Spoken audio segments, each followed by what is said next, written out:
You know how some things seem so obvious once you finally try them? Well, that's how it was with me with flowers.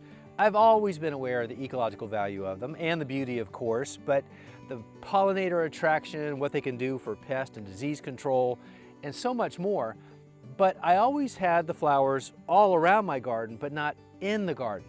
But once I finally made that move a few years ago, this garden really came alive.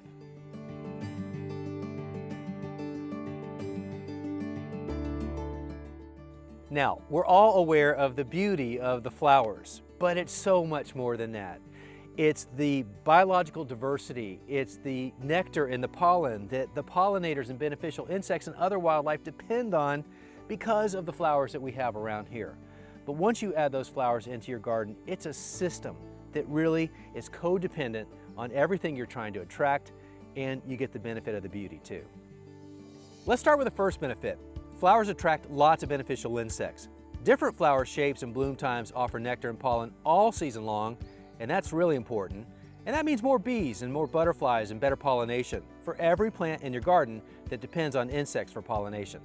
Next, natural pest control. For example, marigolds release compounds through their roots that suppress nematodes in the soil. Alyssum and calendula attract hoverflies and parasitic wasps, natural predators that help keep aphids in check too.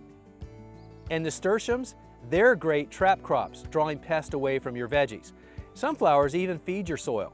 Legumes, like sweet peas and lupine, fix nitrogen in the soil, nature's own fertilizer, helping nearby plants thrive without synthetic fertilizers. Ground covering flowers like sweet alyssum can act as a living mulch, shading out weeds and conserving soil moisture. And the beauty. That's the bonus. A mix of flowers makes your garden more resilient, less prone to pest outbreaks, and simply more joyful to be in. It's amazing how much more alive the space feels when bees are buzzing, butterflies float by, and color spills between the rows. And the best part, it's easy to get started. Now, you could geek out by trying to pair certain flowers with certain vegetables because there are symbiotic relationships, and it's good to know that if you want to go in that direction.